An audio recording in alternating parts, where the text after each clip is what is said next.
What person got a teen pregnancy that really surprised you? My sister Naomi got pregnant at 16, and nobody in our family believed her. Not because she was lying, but because our parents had spent her entire pregnancy insisting she was just gaining weight from stress eating. They refused to take her to a doctor even when her stomach swelled so large she couldn't fit into any of her clothes. They told relatives she was going through a difficult phase and needed privacy. They homeschooled her starting in January to keep neighbors from seeing her condition. And when she finally went into labor on a spring afternoon while our parents were at work, I was the only person there to help her. I was 14 at the time, completely unprepared for what happened that day. Naomi had been complaining about back pain all morning, lying on the couch with her hand pressed against her enormous belly. Our parents had left hours earlier for their jobs and wouldn't be home until after 6. Around noon, Naomi's face went white and she doubled over, clutching her stomach and making sounds I'd never heard before. Deep groans that came from somewhere primal and terrifying. I asked if she was okay, and she just shook her head, tears streaming down her face, telling me something was wrong and she needed help right now. I grabbed my phone to call our parents, but Naomi stopped me, her hand clamping around my wrist with surprising strength. She said they wouldn't believe her, that they'd just yell at her for being dramatic like they always did. She was right. Our parents had spent months denying reality, treating Naomi's obvious pregnancy like it was some kind of elaborate attention-seeking scheme. They'd accused her of stuffing pillows under her shirt, of lying to get sympathy, of trying to embarrass the family with ridiculous claims. No matter how much evidence accumulated, they simply refused to acknowledge what was happening. When Naomi's water broke, soaking through her sweatpants and onto the couch cushions, I understood this was really happening and I had no idea what to do. I'd seen births on television shows, but that didn't prepare me for the reality of my teenage sister screaming in pain, begging me to help her get to the bathroom because she felt like she needed to push. I helped her walk the 15 feet to the bathroom, supporting her weight as she waddled with her legs spread wide, fluid dripping down her thighs with every step. She collapsed onto the bathroom floor, unable to make it to the toilet, and that's where she stayed for the next 2 hours. I called 911 3 times during those 2 hours. The first time, I explained my sister was in labor and needed an ambulance immediately. The dispatcher asked routine questions about her age, her due date, how far apart the contractions were. When I said she was 16 and hadn't seen a doctor at all during the pregnancy, the dispatcher's tone changed. She asked why Naomi hadn't received prenatal care, and I didn't know how to explain that our parents had pretended none of this was happening. The dispatcher said an ambulance was on the way, but they were dealing with a major accident on the highway, and it might take 30 minutes or more. 30 minutes turned into an hour, then longer. I called back twice to ask where they were and got transferred between different people who all asked the same questions again. Meanwhile, Naomi was screaming so loud I was sure the neighbors would hear, but nobody came to check on us. She kept saying she couldn't do this, that something was wrong, that the baby was coming and she didn't know how to stop it. I knelt beside her on the bathroom floor, holding her hand while she squeezed hard enough to leave bruises, watching her face turn red and blotchy from pushing.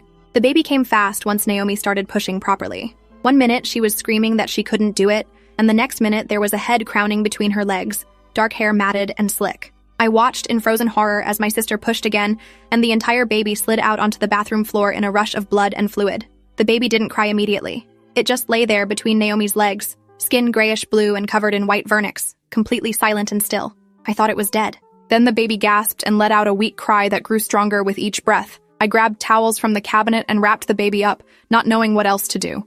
The umbilical cord was still attached, pulsing and thick, connecting my sister to this tiny, screaming creature she'd just pushed out of her body. Naomi was crying and asking if the baby was okay, if it was alive, and I told her yes while staring at the impossibly small person in my arms. The baby had my sister's nose and my mother's chin.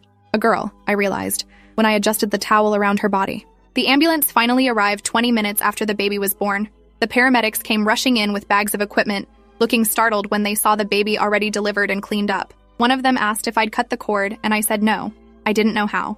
They clamped it in 2 places and cut between them with surgical scissors, separating my niece from my sister with 3 quick snips. They examined the baby under bright lights, checking her airways and listening to her heart, pronouncing her healthy despite the circumstances. 7 pounds, 3 ounces, perfectly formed and crying with impressive lung capacity. They loaded Naomi onto a stretcher and took her to the hospital with the baby wrapped in heated blankets. I rode in the ambulance with them, watching paramedics take my sister's vitals and ask questions about her medical history that neither of us could answer. At the hospital, nurses swarmed around Naomi and the baby, wheeling them into different rooms while someone handed me paperwork to fill out. I didn't know basic information like Naomi's blood type or whether she was allergic to medications.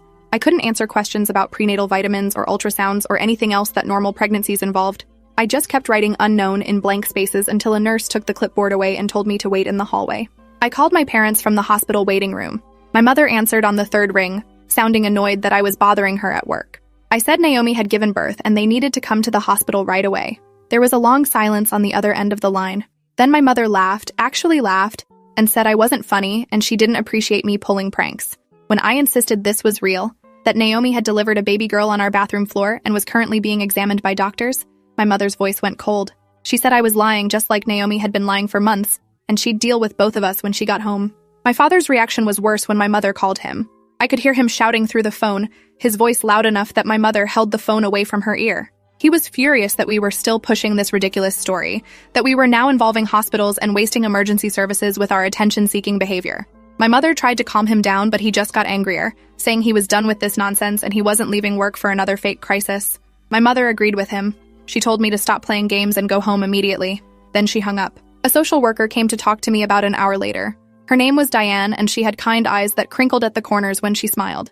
She sat down next to me in the waiting room and asked about my family situation in a gentle voice that made me want to cry. I explained everything as clearly as I could. How Naomi had been obviously pregnant for months, but our parents refused to acknowledge it. How they'd pulled her out of school and kept her isolated at home. How they'd denied her medical care and called her a liar every time she brought it up. How I'd delivered my niece on our bathroom floor because the ambulance took too long and our parents wouldn't come even when I called them from the hospital. Diane wrote everything down in a notebook, asking clarifying questions and nodding sympathetically. She told me Naomi and the baby were both healthy, which was miraculous given the circumstances. No prenatal care meant no way to monitor for complications, no ultrasounds to check the baby's position, no tests for genetic conditions or developmental issues. Naomi could have died giving birth at home without medical assistance. The baby could have had problems that went undetected until it was too late. They were both incredibly lucky. Then Diane told me she'd called Child Protective Services. Because of Naomi's age and the complete lack of prenatal care, CPS needed to investigate our home situation. A caseworker would be assigned to evaluate whether our parents were fit guardians, whether Naomi and I were safe, whether the baby could go home with us or needed to be placed in foster care temporarily. Diane explained this gently but firmly, making it clear this wasn't optional or negotiable. The state had an obligation to protect vulnerable children, and right now that included Naomi, the baby, and me. My parents finally arrived at the hospital 3 hours later. They stormed through the emergency room doors looking furious, demanding to know where their daughters were and what kind of stunt we were pulling. A nurse tried to direct them to Naomi's room, but they pushed past her, following signs until they found the maternity ward. I heard my father's voice echoing down the hallway before I saw him, shouting about lies and manipulation and how his family was being humiliated. When my parents saw Naomi lying in a hospital bed holding a newborn baby, they both froze. My mother's face went through several expressions at once: confusion and shock and something that might have been horror. My father just stared, his mouth opening and closing without sound. Naomi looked at them with exhausted eyes and said quietly that she'd tried to tell them. She'd been trying to tell them for 9 months. Now here was the proof they couldn't deny anymore. My mother started crying, these strange gasping sobs that didn't sound real. She kept saying no over and over, shaking her head like she could make reality disappear through sheer denial. My father's face turned red and he started shouting again, not at Naomi but at the hospital staff. He demanded to know who was responsible for this situation, who had been feeding his daughter lies, who had convinced her to go along with this elaborate hoax. He refused to believe the baby was real even when nurses showed him the birth certificate paperwork and medical records documenting the delivery. That's when Diane stepped in with hospital security behind her. She introduced herself as the social worker assigned to this case and calmly informed my parents that CPS had been notified. Because they'd denied their pregnant teenage daughter medical care for 9 months, there would be an investigation into their fitness as guardians. They would not be taking Naomi or the baby home tonight. Instead, Naomi would remain in the hospital for observation, and the baby would stay with her under medical supervision until CPS completed their initial assessment. My father exploded. He shouted that this was his family and nobody had the right to interfere. He accused the hospital of kidnapping his children and threatened to call the police. Diane remained completely calm, explaining that she had already coordinated with law enforcement and they were aware of the situation. If my father continued to be disruptive, security would escort him from the premises. The choice was his. He could either cooperate with the investigation, or he could leave immediately and wait to hear from CPS through official channels. My mother pulled my father's arm, begging him to calm down before he made things worse. He jerked away from her and stormed out of the maternity ward, his footsteps thundering down the hallway. My mother looked between Naomi and me with wet eyes, opening her mouth like she wanted to say something, then following my father without speaking. The silence after they left felt heavy and strange. Naomi stared at the doorway where our parents had disappeared, tears sliding down her cheeks, while the baby slept peacefully in her arms. Diane arranged for me to stay at the hospital overnight. They set up a cot in Naomi's room so I could be with her and the baby, who still didn't have a name yet. Naomi was too exhausted and overwhelmed to think about names. She just held the baby and cried quietly while nurses came and went, checking vitals and bringing bottles of formula since Naomi's milk hadn't come in yet. I helped change the baby's first diaper, fumbling with the tiny tabs and trying not to wake her when she started fussing. Neither of us knew what we were doing, but we figured it out together. The CPS caseworker came the next morning. Her name was Leslie, and she had a professional but warm demeanor that put me slightly at ease. She interviewed Naomi first, asking detailed questions about her pregnancy and our parents' response to it. Naomi explained how she'd realized she was pregnant around week 12, when her period didn't come for the third month in a row. She'd taken 3 drugstore pregnancy tests that all came back positive. When she showed our parents the positive tests, our father ripped them up and said she was trying to ruin the family's reputation. Naomi described the next 6 months in painful detail, how our parents forbade her from seeing a doctor, claiming doctors would just enable her lies, how they removed her from school in her sophomore year, telling administrators she was being homeschooled due to anxiety issues, how they monitored her internet usage to prevent her from looking up pregnancy information or reaching out for help, how they restricted her diet supposedly for her health, not realizing she needed extra nutrition for the growing baby, how they told her repeatedly that she was making up the pregnancy for attention, and if she just admitted she was lying, everything would go back to normal. Leslie took notes and asked about the baby's father. Naomi's face went carefully blank when she said she couldn't talk about that. Leslie pressed gently, explaining that knowing the father's identity was important for legal and medical reasons. Naomi just shook her head and said she couldn't. She just couldn't, and started crying again. Leslie didn't push further in that moment, but made a note that the subject needed to be revisited later. She moved on to asking about me, about our home environment, about whether there were other adults who could provide support. When Leslie interviewed me separately, I tried to be as honest as possible about our family dynamics. Our parents had always been strict and controlling, but they'd gotten worse over the past year. They monitored everything we did, checked our phones constantly, didn't allow us to have friends over or attend social events. They'd become obsessed with reputation and appearances, constantly worried about what neighbors and relatives thought of us. When Naomi got pregnant, it was like their worst nightmare came true. So they just decided it wasn't real, and demanded everyone else play along with that fiction. Leslie asked if our parents had ever been physically violent. I hesitated before admitting that our father had a temper and sometimes grabbed us roughly or shoved us when he was angry. Nothing that left visible bruises, nothing I would have called abuse before all this happened. But looking back now through Leslie's professional scrutiny, I realized maybe it had been worse than I acknowledged. Leslie wrote extensive notes and told me she appreciated my honesty. She explained the investigation would take several weeks, and during that time, Naomi and the baby would be placed in a temporary foster home equipped to handle teen mothers with newborns. The foster home was run by a woman named Beverly, who specialized in helping young mothers. She had a large house with several bedrooms, a nursery full of donated baby supplies, and 2 other teen girls currently staying there with their infants. Beverly welcomed Naomi with a warm hug and showed her to a sunny room on the 2nd floor that would be hers for as long as she needed it. The room had a crib next to the bed, a changing table stocked with diapers and wipes, and a rocking chair by the window. Beverly explained her house rules calmly and kindly, emphasizing that this was a safe space for Naomi to learn how to be a mother without judgment. I had to go home. As much as I wanted to stay with Naomi and the baby, Leslie explained I couldn't live at Beverly's house because I wasn't a teen parent.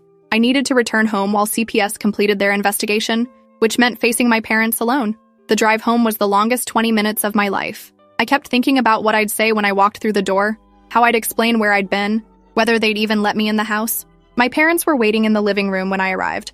They sat on opposite ends of the couch, not touching, their faces carved from stone. My father told me to sit down, and I obeyed, perching on the edge of the armchair across from them. For a long moment, nobody spoke. Then my father asked in a controlled voice where Naomi was. I said she was at a foster home with the baby, that CPS had placed her there temporarily during the investigation. My mother made a choked sound and covered her face with her hands. My father's control cracked. He started shouting about how I'd destroyed our family, how I'd betrayed them by calling 911 and involving authorities. If I'd just kept quiet, none of this would have happened. They could have handled it privately, made appropriate arrangements, preserved some dignity. Instead, I'd called strangers who had no business interfering with family matters. Now everyone would know their private shame. Neighbors would gossip, relatives would judge. Our reputation was ruined because I couldn't mind my own business. I felt something shift inside me as I listened to my father rant. This wasn't about Naomi's well-being or the baby's health. This was about appearances and control and their inability to accept reality when it didn't match their preferred narrative. I interrupted my father mid-sentence, my voice shaking but firm. I told him Naomi could have died giving birth on our bathroom floor. The baby could have had complications that went untreated. They'd denied their pregnant teenage daughter medical care for 9 months because they cared more about reputation than her life. That wasn't love. That wasn't protection. That was neglect. My father stood up so fast the couch rocked. He took 2 steps toward me and I flinched, genuinely afraid he might hit me. My mother grabbed his arm and pulled him back, begging him to calm down. He stood there breathing hard, fists clenched at his sides, glaring at me with an expression I'd never seen before. Pure rage mixed with something that looked almost like grief. Then he turned and walked out of the room. I heard his footsteps on the stairs, heard the bedroom door slam. My mother and I sat in silence. After several minutes, my mother spoke in a barely audible whisper. She asked if I really believed they'd been neglectful. I looked at her tear-stained face and said yes, I did. She'd watched her teenage daughter's body change for 9 months, seen her get morning sickness and develop a visible pregnant belly, heard her beg for medical help, and she'd done nothing except insist it wasn't real. That was worse than doing nothing. That was active denial in the face of obvious truth. My mother started crying harder, saying she didn't know what was wrong with her, why she couldn't accept what was happening, how she'd convinced herself this couldn't be real because the alternative was too horrible to face. The CPS investigation dragged on for 6 weeks. During that time, I lived at home with my parents in tense silence. They barely spoke to me except when necessary. My father went to work and came home and disappeared into his office. My mother cooked meals that none of us ate properly, pushing food around plates while the television played unwatched shows. I visited Naomi at Beverly's house twice a week, watching my sister slowly transform into a mother. She learned how to breastfeed after the initial struggles, how to soothe the baby when she cried, how to change diapers with quick efficiency. She'd named the baby Iris, after our grandmother who'd passed away when we were young. Beverly taught Naomi practical skills our parents never had: how to budget money, how to apply for assistance programs, how to fill out paperwork for daycare and medical appointments. Beverly had connections with community resources and helped Naomi enroll in a program that would let her finish high school while caring for Iris. Other teen mothers at Beverly's house shared advice and babysat for each other, creating a support network Naomi desperately needed. For the first time in months, my sister smiled genuinely. She was exhausted and overwhelmed, but also determined and hopeful. Leslie came to our house multiple times during the investigation, interviewing my parents separately and together. She inspected our home, looked through our family photos, asked neighbors and relatives about our family dynamics. The picture that emerged was troubling, but not quite clear-cut. My parents had no history of reported abuse, no previous CPS involvement, no criminal records. They were seen as respectable community members with steady jobs and a well-maintained home.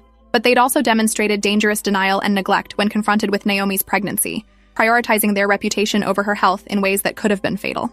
The question CPS had to answer was whether my parents could be trusted with my continued care and whether they could ever rebuild a relationship with Naomi and Iris. Leslie explained this to me during one of her visits. She said the investigation would result in one of several outcomes. My parents could complete parenting classes and therapy to address their issues, with the goal of eventual reunification with Naomi. They could maintain their rights regarding me but lose custody of Naomi permanently, or in the worst case, they could lose custody of both of us if the investigation revealed deeper problems. Around week 4 of the investigation, Naomi finally told Leslie about the baby's father. She'd been holding this secret close, terrified of the consequences. When she revealed the truth, Leslie's expression went from professional interest to shocked concern. The father was our youth pastor at church, a married man in his 30s named David Keller who'd been counseling Naomi during a difficult time. He'd groomed her over several months, convincing her their special relationship was blessed by God, that she was mature beyond her years, that what they shared was sacred and needed to stay secret. When Naomi got pregnant, David told her to keep quiet or he'd lose his ministry and his marriage, and it would be her fault for tempting him. Leslie immediately contacted the police. What David had done wasn't just morally wrong. It was statutory rape. A youth pastor in a position of power and trust had sexually abused a teenage girl in his care. The fact that the abuse resulted in pregnancy meant there was biological evidence that could prove what happened. Within 24 hours, detectives were interviewing Naomi, collecting her detailed statement, explaining they'd need DNA from the baby and David to build their case. Naomi was terrified but also relieved to finally tell someone what had really happened. The arrest happened during Sunday service. Detectives waited until David finished his sermon and stepped down from the pulpit before approaching him in front of the entire congregation. They announced they had a warrant for his arrest on charges of statutory rape and sexual abuse of a minor. The sanctuary erupted in shocked gasps and confused chatter as detectives handcuffed David and read him his rights. His wife screamed and tried to grab his arm. Church members demanded to know what was happening. David just stood there with his head down, not denying anything, not resisting. News of the arrest spread through our community like wildfire. By Monday morning, everyone knew David Keller had been arrested for abusing a teenage girl in his congregation and getting her pregnant. People quickly figured out the girl was Naomi when she suddenly disappeared from church months ago. Some community members blamed Naomi, saying she must have seduced him, that teenage girls these days dressed provocatively and led men astray. But others were horrified and supportive, recognizing that a man in his 30s who held spiritual authority over vulnerable teenagers was entirely responsible for his actions. The backlash against my parents intensified. People pointed out that Naomi had tried to tell them she was pregnant, that she'd begged for help, and they'd called her a liar instead of protecting her. If they'd listened, if they'd gotten her medical care, if they'd asked the right questions, David might have been caught months earlier. Instead, Their denial had enabled his abuse to stay hidden, had endangered Naomi's life, and had resulted in a traumatic home birth. Community opinion turned sharply against them. Former friends stopped returning their calls. My father's boss suggested he take extended leave from work to deal with his family situation. Our house became a prison of shame.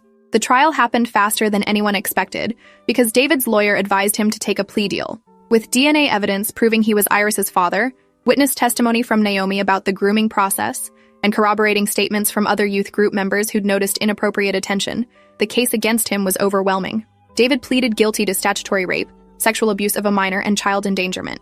The judge sentenced him to 15 years in prison with no possibility of parole for at least 10. His wife filed for divorce before he was transferred to state prison. At David's sentencing hearing, Naomi gave a victim impact statement.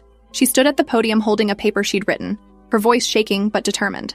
She described how David had befriended her when she was 14 and going through a rough time, how he'd told her she was special, mature, chosen by God, how he'd slowly isolated her from peers and family, making her dependent on his approval and attention, how he'd convinced her their sexual relationship was sacred when really he was just raping a child, how when she got pregnant, he'd threatened her into silence, more concerned about his reputation than her well-being. She ended by saying she forgave him because that's what she needed to do to heal, but she hoped he spent every day in prison thinking about how he'd destroyed her childhood and his own life through his selfish choices. The CPS investigation concluded shortly after David's sentencing. Leslie delivered the findings in a meeting with my parents, their lawyer, and a court-appointed advocate for Naomi and me. The report stated my parents had demonstrated severe neglect by denying Naomi medical care during pregnancy despite obvious evidence. They'd failed to protect her from abuse by not asking appropriate questions about how she became pregnant. Their response to the crisis had been more focused on appearances than their daughter's safety. However, the report also noted they had no prior history of abuse and appeared genuinely remorseful once forced to confront reality. The court's decision was complicated. My parents would retain custody of me with supervision, required to attend family therapy and parenting classes for 6 months. They would complete courses on recognizing signs of abuse and appropriate responses to crisis situations. A caseworker would check on me monthly to ensure I was safe and properly cared for. Regarding Naomi, she could choose whether to return home or remain in foster care until she turned 18. The decision was entirely hers. My parents could have supervised visits with Iris, but no unsupervised contact for at least 1 year, contingent on them completing their required programs and demonstrating changed behavior. Naomi chose to stay at Beverly's house. She explained to my parents during a supervised visit that she couldn't trust them anymore, couldn't feel safe in a home where they'd ignored her cries for help. She needed space to figure out who she was as a mother and person, separate from their expectations and denial. My mother cried and apologized repeatedly. My father sat silent, his face gray and aged. They didn't fight Naomi's decision. Maybe they finally understood the consequences of their actions, or maybe they were just too defeated to argue. Life slowly found a new normal over the following months. I lived at home but spent most of my time at Beverly's house helping Naomi with Iris. My parents attended their required therapy and classes without complaint. In family therapy sessions, they talked about their obsession with appearances, their inability to handle imperfection, their deep shame that had manifested as denial. The therapist helped them understand that real love meant accepting difficult truths and supporting your children through crises, not pretending problems didn't exist because acknowledging them felt too painful. Naomi finished her sophomore year through the teen parent program and started her junior year the following fall. Beverly babysat Iris while Naomi attended classes. Other teen mothers in the program became Naomi's friend group, girls who understood her situation without judgment. She started talking about college eventually, maybe studying social work to help other young mothers. Watching her make plans for the future despite everything she'd been through made me incredibly proud of my sister's strength. The supervised visits between my parents and Naomi remained awkward but gradually improved. My mother learned to hold Iris properly, to help with feedings, to change diapers without complaining. My father mostly just watched from across the room, occasionally making stilted comments about how big Iris was getting. Naomi was polite but distant, willing to let them be grandparents in limited capacity but not ready to forgive or forget. I didn't blame her. Trust, once shattered so completely, takes years to rebuild if it can be rebuilt at all. 2 years later, Naomi graduated high school with honors while 7 months pregnant again. Not from another assault, but from a relationship with another young father at Beverly's house who'd been placed there with his daughter after his own parents kicked him out. They'd bonded over late-night feedings and shared struggles, eventually falling in love in that specific way people do when they survive trauma together. I watched Naomi walk across the graduation stage holding Iris on her hip, her pregnant belly visible under her graduation gown, and felt overwhelming pride mixed with lingering sadness for everything she'd lost. My parents attended the graduation sitting in the back row. They'd completed all their required programs and therapy. The caseworker's supervision had ended after 18 months with positive reports. My mother had started volunteering with a pregnancy resource center, helping teenagers access prenatal care regardless of their family situations. My father had joined a men's group at a different church focused on healthy masculinity and emotional awareness. They were trying to be better people, better parents, though the damage they'd caused couldn't be fully undone. Naomi moved into her own apartment after graduation, supported by housing assistance and her job at a childcare center where she worked while taking online college courses. She allowed my parents to babysit Iris occasionally, always supervised by me initially, then eventually trusting them alone for short periods. The relationship would never be what it once was, but it existed in some form. That seemed like the best possible outcome given everything that had happened. I think about that day on the bathroom floor often. The moment I realized I was delivering my niece while my sister screamed in pain, and our parents refused to believe any of it was real. How close we came to tragedy because denial felt safer than truth. Sometimes I wake up from nightmares where the baby doesn't cry, where the ambulance never comes, where I'm 14 years old again and completely helpless. But then I visit Naomi's apartment and see her thriving despite everything. See Iris growing into a bright, loving child who'll never know the denial her mother faced. That makes the nightmares worth surviving. The teen pregnancy that surprised everyone wasn't really about the pregnancy itself. It was about how desperately my parents wanted to believe it wasn't happening, even when the evidence was undeniable. They chose comfortable lies over uncomfortable truth until reality forced itself into undeniable existence on a bathroom floor. By then, the damage was done, trust destroyed, and a family fractured in ways that would take a lifetime to heal. But we survived. Naomi survived, Iris survived, and sometimes survival is the most surprising outcome of all. Thanks for watching till the end. Make sure to subscribe and like to not miss the next story.